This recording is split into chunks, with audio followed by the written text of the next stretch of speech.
ایک تو وہ تمہارے گھر نہیں رہتی، دوسرا تمہارے سسر اپنی بیگم کے ڈر سے ان کی جتنی خدمت اور خاطریں کریں گے میرے لیے بھی راستہ کھلا رہے گا۔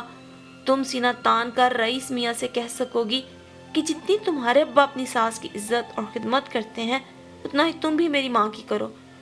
اماں کی بات دماغ میں اتری تو بمشکل دل کو تمہارے ابا کے لیے رضامند کیا۔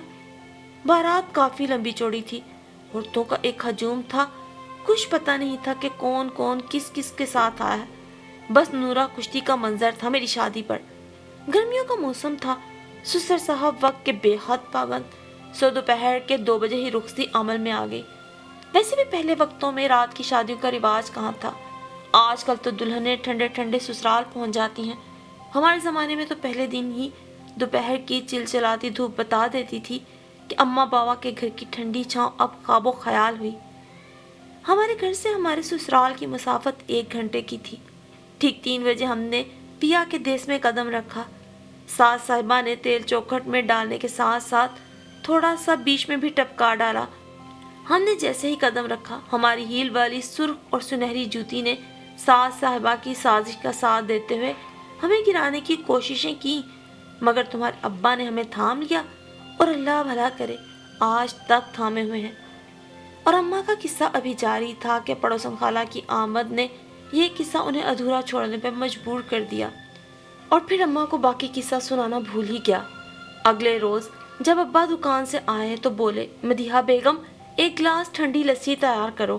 اماں ماہانہ سودے کی صفائی اور چنوائی کروا رہی تھی۔ صبا کے ابا تمہیں کتنی دفعہ کہا ہے مونگ کی دال چھوٹے دانوں والی لایا کرو، جلدی گلتی ہے، ذائقہ بھی اچھا ہوتا ہے، اور برتن دھونے کے لیے تم پھر صابن اٹھا لائے، اب کی بار لیکوڈ لانا، وہ کم گھلتا ہے اور زیادہ چلتا ہے۔ مدیحہ بیگم نان سٹاپ شروع ہو گئی تھی، ارے بیگم لسی پلانے کو کہا تھا، لسی بنانے کو نہیں۔ صبا بیٹا 1 گلاس سادہ پانی ہی پلا دو۔ صبا فریج کی جانب جان لگی تو اماں نے آواز دی، رک جاؤ صبا، تم یہ کام کرو کہ سرسوں کے تیل میں لہسن کا ایک پورا جویا ڈال کے پکا کے رکھ لو، خراب نہیں ہوگا اور بوقت ضرورت ٹائم کی بچت بھی ہوگی۔ اور میں نے کیری کا شربت بنا کے رکھا ہوا ہے، سب کے لیے لاتی ہوں، گرمیوں میں لو سے محفوظ رہنے کے لیے اس سے اچھی کوئی شے نہیں۔ اور پھر دوپہر کا کھانا کھانے کے بعد ابا کچھ دیر آرام کرنے کی غرض سے لیٹ گئے۔ صبا بھی سودے کی چنوائی اور صفائی وغیرہ سے فارغ ہو چکی تھی۔ اماں صبا کے جہیز میں رکھنے کے لیے بنائی ہوئی بیڈ شیٹ کے چاروں طرف کروشیا کرنے لگی۔ انہوں نے صبا کے 14 کے سن میں لگتے ہی چھوٹی بڑی چیز اور سامان اکٹھا کرنا شروع کر دیا تھا۔ اب جب وہ BA کے آخری سال میں تھی تو تقریباً جہیز کا سارا سامان اکٹھا تھا۔ اماں آپ اس دن اپنی شادی اور ساس فوبیا والا جو قصہ سنا رہی تھی وہ پڑوسن خالہ کی آمد کی وجہ سے ادھورا رہ گیا، آگے بتائیے نا کیا ہوا، آپ کا سسرال میں کیسا استقبال ہوا؟ صبا نے تخت پہ بیٹھتے ہوئے کروشیا بنتی اماں کو یاد دلایا۔ ہے میں صدقے، میری بچی کو کتنا خیال ہے میرا۔ جب اماں مرحومہ زندہ تھی بیٹا تو اپنے دکھڑے انہیں سنایا کرتی تھی، ان کے مرنے کے بعد تو بس چپ کی چادر اوڑھ لی۔ اماں بیتے وقتوں کو یاد کر کے آپ دیدہ ہو گئی، اب کہاں کی چادر اور کہاں کا کروشیا، گرمی، رش، عورتیں اور بچوں کا شور، بھاری کپڑے اور زیور، سب چیزوں نے مل کر ہماری مت مار رکھی تھی۔ پھر ہمیں تمہارے ابا کے ساتھ تخت پہ بٹھایا گیا تاکہ رسموں کی ادائیگی ہو سکے۔ یار رئیس تھوڑا قریب ہو کے بیٹھ، بھابھی ماریں گی نہیں، جانے کس کمبخت مارے نے مشورہ دیا، اور اتنی گرمی میں تمہارے ابا نے جو سانس لینے جتنا فاصلہ چھوڑا تھا وہ بھی ختم کروا ڈالا۔ کھیر کھلائی کی رسم کا شور مچا تو دل کو تھوڑی خوشی ہوئی، ایک تو مجھے کھیر پسند بہت تھی، دوسرا رخصتی کے ساتھ جڑے دکھ اور وسوسوں کی وجہ سے کچھ کھایا نہیں تھا، سو اب بھوک بھی لگی ہوئی تھی۔ تمہارے ابا کے ہاتھوں محبت سے کھلائے جانے والے پہلے کھیر کے چمچے کے بارے میں ابھی خیالوں میں کھونے بھی نہیں پائی تھی کہ منہ میں برائے نام دودھ، چاول اور چینی کی لئی سی ڈال دی گئی۔ عام حالات ہوتے تو میں فوراً ہی لئی، جسے ہمارے سسرالی بڑے شوق سے کھیر کھیر کہہ کے متعارف کرا رہے تھے، اگل دیتی، مگر مجبوری تھی۔ دلہن آپے کا روپ، سسرال کا پہلا دن اور میاں جی کے ہاتھ کا کھلایا ہوا پہلا نوالا، دوسرے چمچے پہ منہ نے کھلنے سے انکار کر دیا۔ ہجوم میں سے آواز آئی، دلہن کھیر 7 بار کھانی ہے، شگن ہوتا ہے۔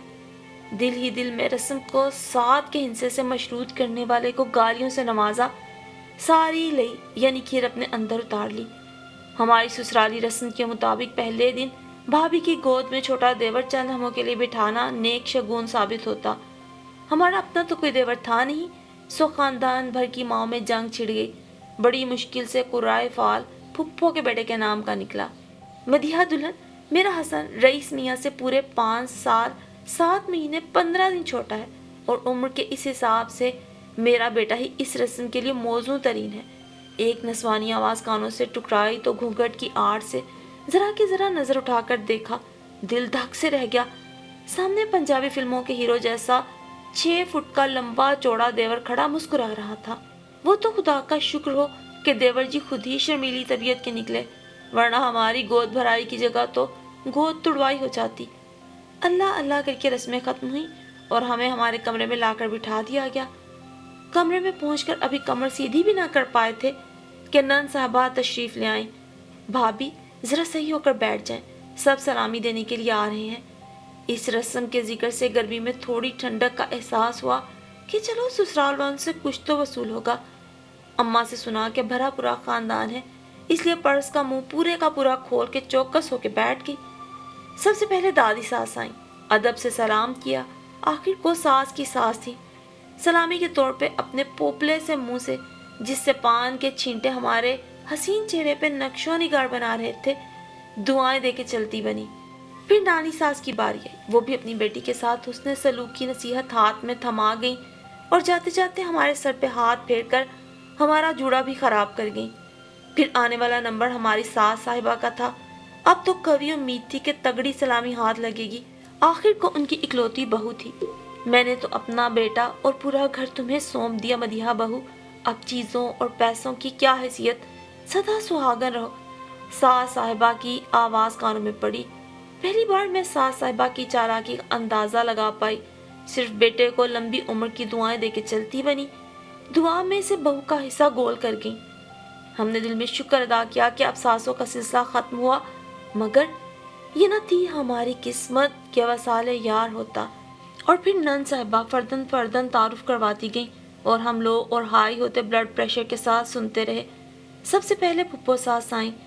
بہو ہمارا رتبہ تمہاری ساس کے بعد سب سے بڑا ہے، آخر کو تمہارے شوہر کے باپ کی بڑی بہن ہے۔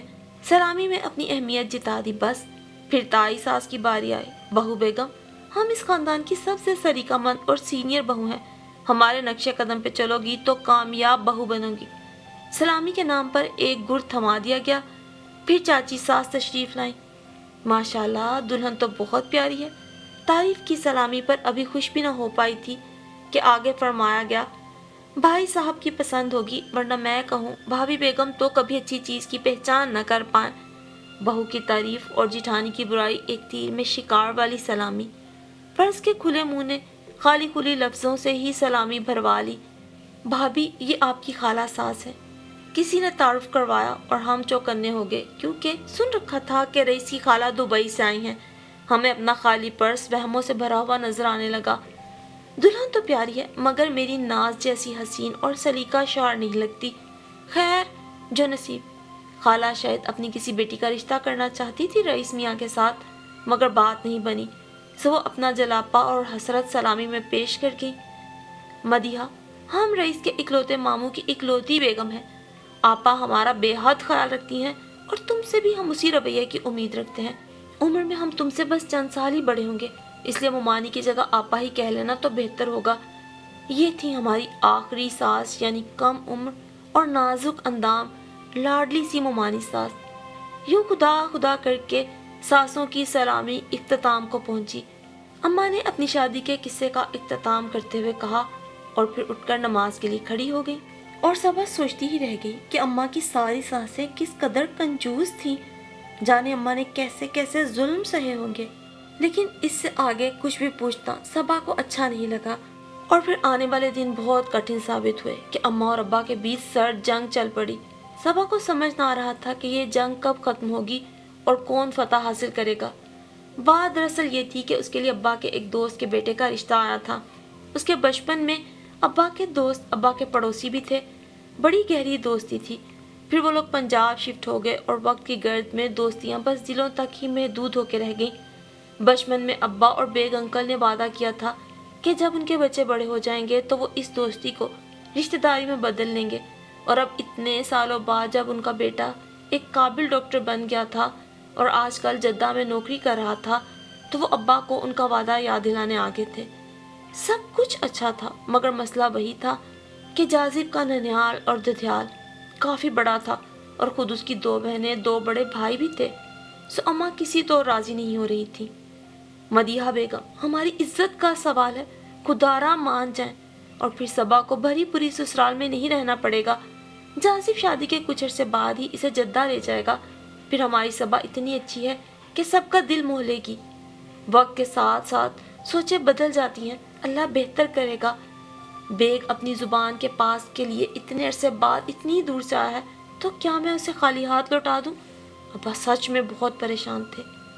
اچھا ٹھیک ہے، بات اب اگر تمہاری عزت کی ہے تو ٹھیک ہے، لیکن میری بھی ایک شرط ہے، میں صبا کو اپنے اوپر سسرال میں بیتی ساری کہانی سناؤں گی تاکہ اسے بھی پتہ رہے کہ ساسوں نندوں دیوروں کے کیا نقصانات ہوتے ہیں۔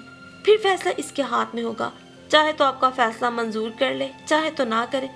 مدیحہ بیگم نے جوش و خروش سے اپنا فیصلہ سنا دیا اور پھر یوں صبا کو اماں نے اگلا قصہ سنایا۔ میری ساس صاحبہ نے چوتھے والے دن ہی میرا ہاتھ کھیر میں ڈلوا دیا تاکہ ایک کھیر میں سب کا حصہ نپٹ جائے اور بہو بیگم کل سے کام پہ بھی لگ جائے۔ چوتھی کی رسم میں ہمارے گھر میں ساسوں کا مینا بازار لگا ہوا تھا، ہر سٹائل کی ہر سبھاؤں کی ساس موجود تھی اور اتنی ساسوں کی ڈھیروں ڈھیروں لاد۔ اللہ جانے اس وقت منصوبہ بندی کا محکمہ قائم ہوا تھا کہ نہیں۔ بے شمار 5 سے 50 سال تک کے جیڑ دیور نندے جب سب بھابھی بھابھی بولتے تھے تو مجھے لگتا میں پوری قوم کی بھابھی ہوں۔ کھیر کی دیگ میں ہاتھ چلاتے چلاتے ہاتھ ٹوٹنے لگا۔ چوتھی کی رسم میں اماں نے تھوک کے حساب سے ساسوں کو دیکھ کر دل پکڑ لیا اور بعد میں یہی دکھ کولسٹرول کی صورت ان کی شریانوں میں جم کر 10 سال بعد ہارٹ اٹیک کا سبب بنا اور ہماری اماں اللہ کو پیاری ہو گئی۔ خیر، سب رسموں سے فارغ ہو کر گھر کی بھاگ دوڑ سنبھالی۔ چند دن گزرنے کے بعد ہی ہمیں بخوبی علم ہو گیا کہ دادی ساس اور نانی ساس والا اماں کا بتایا ہوا فارمولہ بری طرح فلوپ ہو گیا ہے۔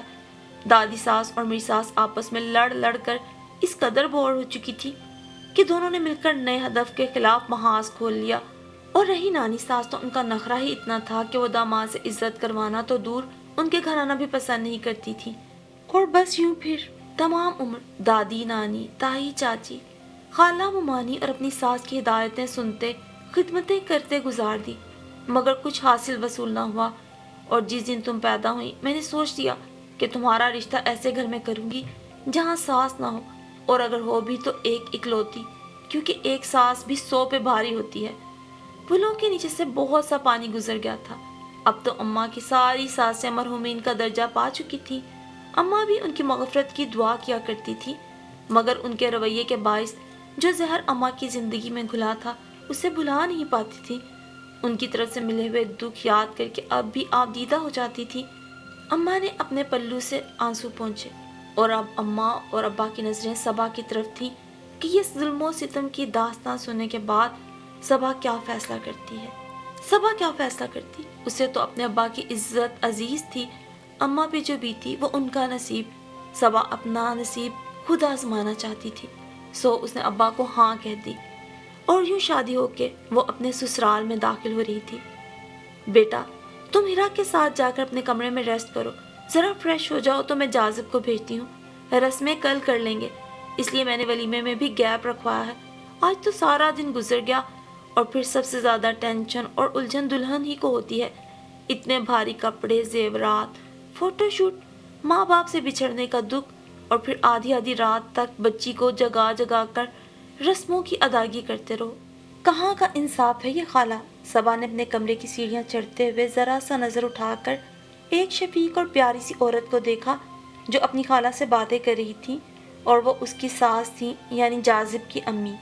اور پھر شادی کے بعد پہلی صبح استقبال بھی بہت شاندار تھا۔ آؤ آؤ بیٹی، صبح بخیر، اپنے گھر کا پہلا دن کیسا گزرا؟ اس کی ساس نے اس کے لاؤنج میں آتے ہی نظر اتاری۔ دونوں نندیں اس کے دائیں بائیں بیٹھ گئیں، دونوں جٹھانیاں بھی بہت خلوص اور محبت سے پیش آ رہی تھیں۔ اماں کی بتائی ہوئی باتوں کے زیر اثر صبا اب بھی سہمی سہمی سی تھی، حالانکہ یہاں کچھ بھی سسرال اور سسرالیوں والا نظر نہیں آ رہا تھا۔